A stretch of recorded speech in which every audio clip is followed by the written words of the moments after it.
David Trolley. Thank you, David. That was beautiful, just beautiful.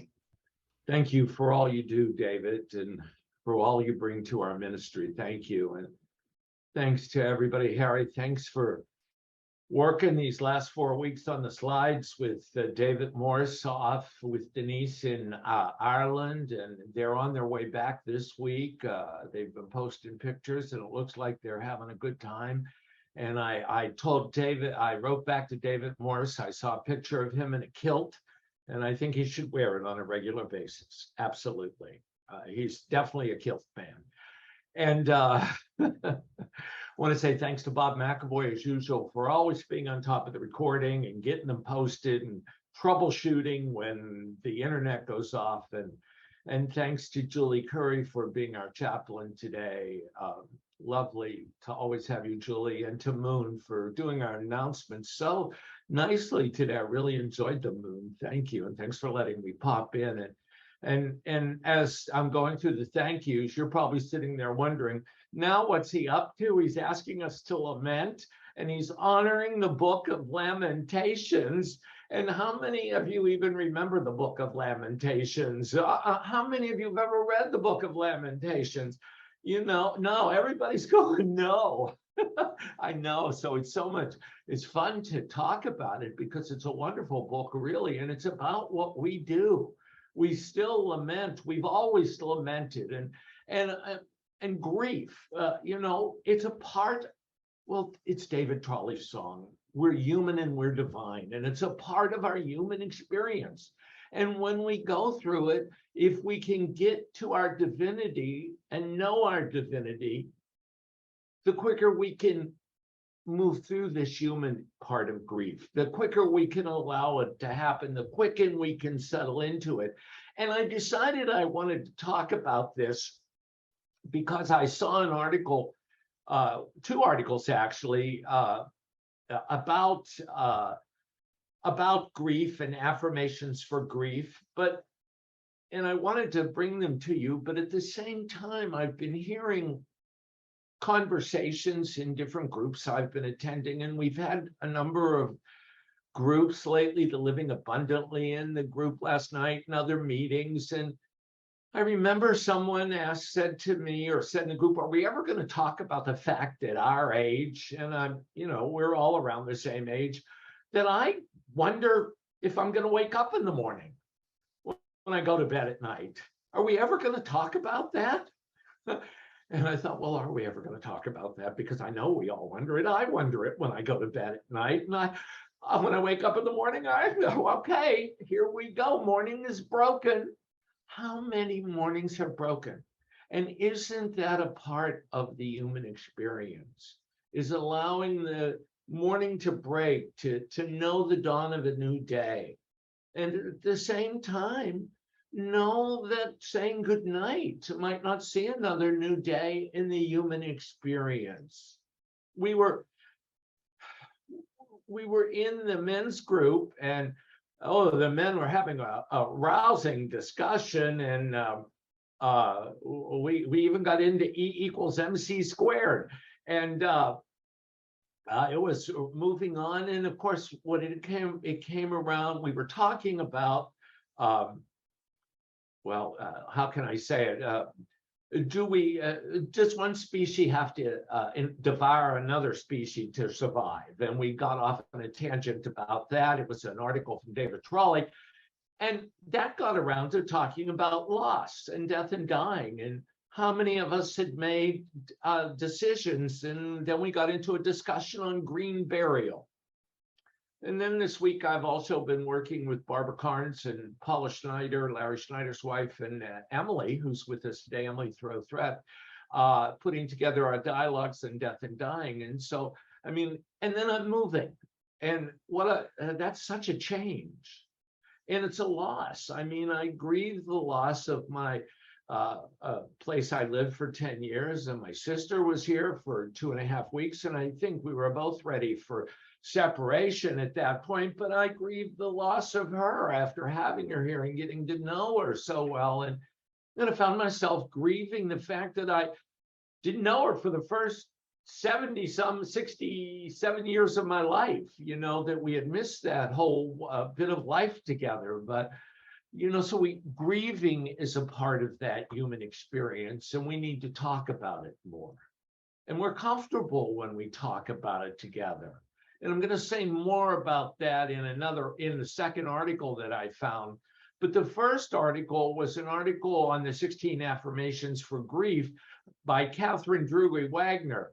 And she says that the universal experience of loss with its deep sadness, the universal experience of loss brings with it a deep sadness.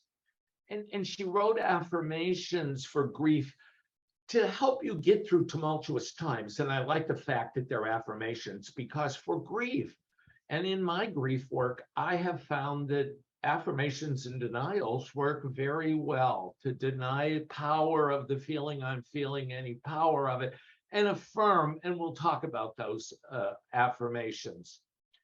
Catherine says that sometimes we talk about managing grief. And it's true, there is no shortage of grief management programs. But Catherine says she finds it a rather strange concept. She says grief is an emotion so deep, so ever-changing, it's like the ocean. And one cannot manage the ocean. You can encounter the ocean, you can observe the ocean, you can respect the ocean, you can ride on the ocean, even predict, though not always, what the ocean will do. It will overtake, it will recede. So too, it is with the deep sadness brought on by grief. It's so true. You can't manage it. It can overtake you. You can observe it, but you can't manage it. I've shared the story about observing my grief when I lost my last cat, Desi, and how amazing it was to observe my grief and allow myself to grieve and to move through it, not try to manage it, but observe it. Grief is a huge and fluid thing. Dealing with grief and loss is as natural as water is to the planet. That's quite a statement. Dealing with grief and loss is as natural as water is to the planet. It's something we do from the very beginning. It's part of our life. So, hey, let's get over it. Not let's get over it, but let's get over fighting it. Let's get over resisting it. Let's get over not allowing it to move through us and knowing that we have everything that we need to move through it. Dealing with grief is a part of life, intrinsic to our experience, not just as humans, but as the life forces of any shape. And then Catherine says, I love this part of what she writes. She says, but it's still wretched, isn't it? Well, yes. Grief can be wretched. Oh my God. Don't you just want to wail sometimes?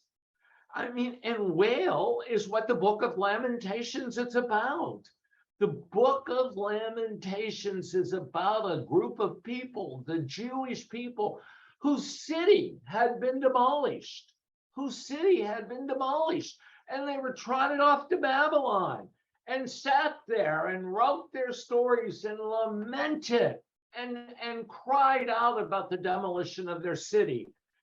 And the hope that their divinity, their belief in God, that God had not forsaken them, would bring them back, bring their city back to them. And so Lamentations tells us that it's always been a part of our human experience, and that in 500 and 600 BC, the Jewish people who lost their city were saying, I have to continue believing, I have to have faith, I have to have positive affirmations that this will happen. And of course, as you know, we've talked about it. I know you all remember all the Bible stories I tell. We talked about the king of Persia at the time setting the Jews free, and they went back to their city. So it's still wretched when we go through it. That it's commonplace doesn't make our hearts break any less the fact that grief is commonplace.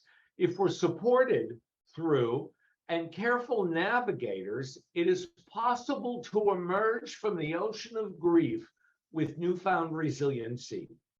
And so hopefully the affirmations that we're going to go through here will help you move through the human experience and the bringing the divinity of yourself into your grief experiences.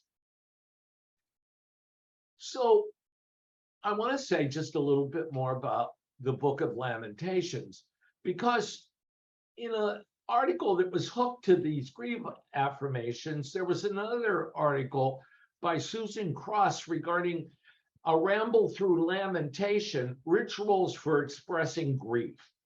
And she goes back to the Book of Lamentations, and she talks about, and those of you taking the metanoia class, when you talk about the mammalian brain or the tribal, the instincts of tribe, we're getting this from those days of when there was collective grieving.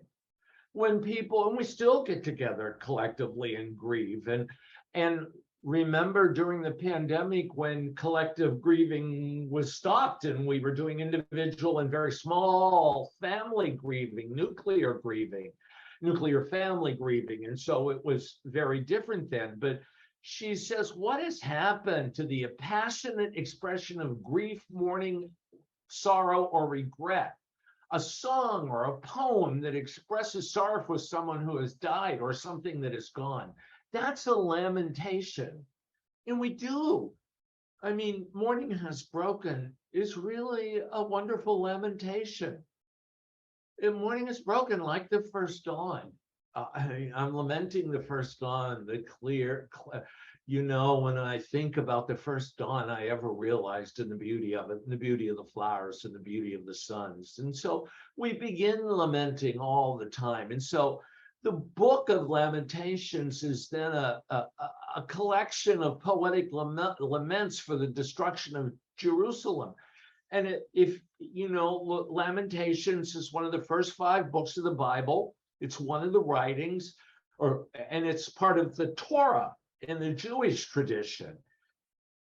It follows in the Christian Bible, it precedes the book of Jeremiah. And so it was always thought that Lamentations was written by the prophet Jeremiah, but modern scholars, of course, say, as they say to everything that we thought, it was not. It was probably written by there's 5 stories in it, 5 different books or 5 different chapters in it, probably written by 5 different poets or artists that were collected and put together in a book. And apparently, if you go back to Mesopotamia, the time of Mesopotamia, it was not uncommon for a city to be destructed. Now think about that for a moment. You know, think about one's life being destructed, but think about a city being destructed where a whole city was wiped out. And so it was not uncommon for people to lament the loss of their city and be nomads, be wandering, lamenting the tribe, lamenting what they'd left behind. So no wonder this writing was considered important, was part of the Torah. If any of you have ever been to a Jewish service or to Shabbat, there's always a time in the middle of the service for grief, for lamenting, for remembering those who have passed away, for remembering our losses, for remembering what has been and what we lament about. We stop, and they do that publicly. So I invite you to welcome your lamentations, to honor them, to even do them publicly if you so desire. Here's just a sample of a lamentation. It's a well-known lamentation, and it talks about how are we going to make it through this. So I chose the lamentation from the New International Version, and it's palatable. So let's just listen for a minute, okay? Sorry, Sue, I see you laughing there. And some of the versions just aren't palatable to me, and they're hard to read. So, but there must be 50 versions now to choose from. So here we go. Because of the Lord's great love, we are not consumed, for his compassions never fail. They are new every morning. Great is your faithfulness. I say to myself, the Lord is my portion. Therefore, I will wait for him. The Lord is good to those to those whose hope is in him, to the one who seeks him. It is good to wait quietly for the salvation of the Lord. It is good for a man to bear the yoke while he is young. Let him sit alone in silence, for the Lord has laid it on him. Let him bury his face in the dust. There may yet be hope. Let him offer his cheek to one who would strike him, and let him be filled with disgrace. For no one is cast off by the Lord forever. Though he brings grief, he will show compassion so great in his unfailing love. So what were they saying 500 years ago? That God is everywhere present, that we are having a human experience for this oneness, for this God, and that grief, we know, is a part of it, and we know that God is always there. All we have to do is be silent, sit in the silence, and wait. And now, and wait. Remember, I said we have to wait just a little bit. Let me say it again. We have to wait. You know, it's not in our time. Usually we can help it, but well, God is sometimes tardy, we think. And so, the teachers in the service this morning marking God down as tardy in your book, but God doesn't really care. He doesn't believe in tardiness, and neither does she. So, and I'm sorry that I only had the one tense in there, but you all know what it meant, that it's the collective he. So just to talk about these grief affirmations, here we go through 16 of them very quickly, because they make sense. I know, very quickly, because they make sense. And don't write them down. I'm going to put them in the e-news this week, okay? So we'll have them in the e-news. You can look for them there, all right? And if you're going to the grief retreats on the Unity Village trip, you're going to hear about them there too. I allow myself to feel this fully, to be here. Say that with me together, will you? I allow myself to feel this fully, to be here. So we're affirming that we're going to allow ourselves to feel this grief. We're going to allow ourselves to feel it fully, and we're going to be present. We're going to be here. We're going to be present in the middle of that. Yeah, that's a big one, isn't it? It's a big one. So you may have to work on that one, but number 2 will help you work on it. I let go of my resistance to this situation. I let go of my resistance to this situation. See, we're resisting the situation because we don't want whatever we're grieving. We're resisting it at first. Shock and denial. We don't want it. We want to deny it. We're resisting it. We don't want to be in it. This human experience, we shouldn't have to be going through it. So we resist it. And then if we can allow ourselves to be fully, to be present. And at the same time, grief affirmation number 3.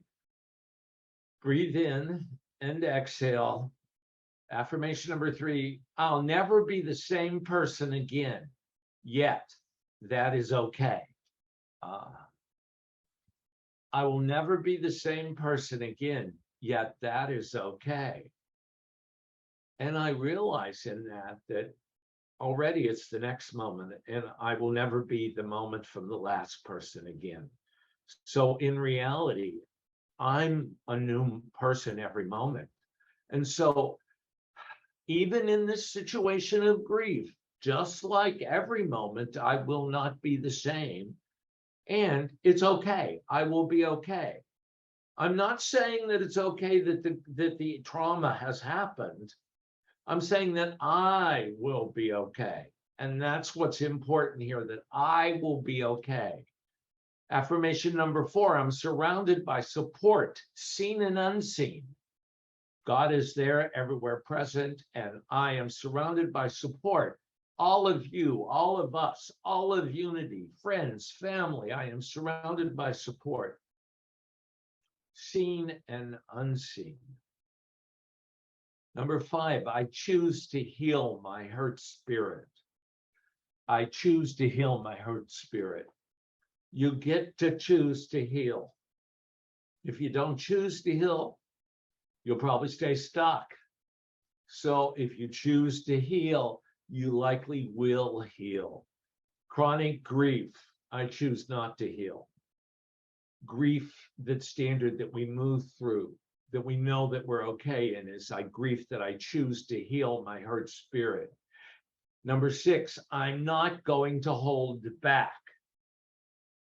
Well, maybe tomorrow, or I shouldn't do that, or if I do this, people are going to think that or my gosh, I met somebody, or I'm taking a new job already, or I wrote about that in my journal just after it happened. Oh my goodness. And I'm not going to hold back. I'm going to put it out there. I'm going to write about it. I'm going to say it. I'm going to acknowledge it. And then number 7, I can still see the love in the world. I can still see the love in the world in the midst of whatever the trauma is. And in the grief I'm allowing myself to go through in this human experience, the world is filled with love, and I can still see it. I can still see it. Number 8, she really lays it out. I'm moving through grief and on to other emotions. Well, you're moving through grief, but that's not going to stop other emotions. And so you've got to go on to other emotions too. They're going to come on. And guess what? If you're open to them, they'll help you make it through the grief. They'll help you get through the grief, to work through the grief, to move through it, to honor it, and begin to come out the other side of it, to say that I'm okay. And at some point, you can affirm that I can hold on to the love and let go of the grief. I can hold on to the love and let go of the grief, because we've lost in our grief. We don't remember the love. We let that love go. And so when we grab it back, we realize that I can hold on to it and let go of the grief. And then we can affirm that the universe lifts me, supports me, and guides me. The universe lifts me, supports me, and guides me. I deny any power to not being lifted, to not being supported, or not being guided. I affirm that the universe lifts me, supports me, and guides me. And then perhaps I can affirm that I can accept help when it's offered. I affirm that I can accept help when it's offered. Oh, no, I don't need help. No, I can do this on my own.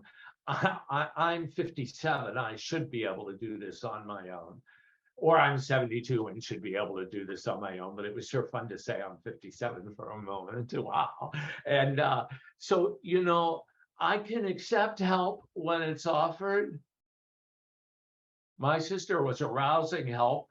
She was more help than I was. It was hard for me to accept all of her help.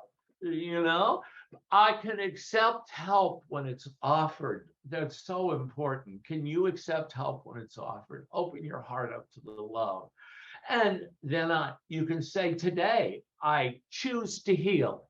Today, I choose to heal. And when I choose to heal, we go on to making to a legacy for ourselves after this grief event, that I can pay tribute by living my own life in a beautiful way. Yes, even though I've gone through this grief experience, I can pay tribute to living my own life in a beautiful way. So the last 3 kind of move through that I am so grateful that our paths crossed. If it was a loved one that you'd lost, I am gentle with myself. I am gentle with myself as I heal. I am gentle with myself as I heal.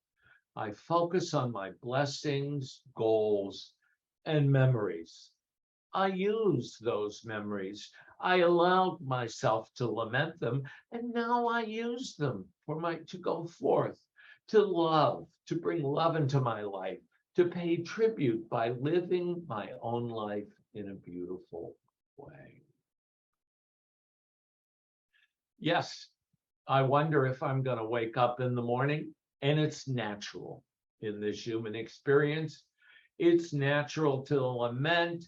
It's natural to have 60s themed potlucks and sing songs and have fun. It's what makes the world go round. I hope you'll use these affirmations as you allow yourself to go through your grief processes. And remember, hope with teeth helps, as Reverend Lilly said last week. And apparently the truth helps too. The truth, the whole truth, and nothing but the truth. And Reverend Sheila Johnson's going to talk about that next week. Have a good week. Thanks for being here today.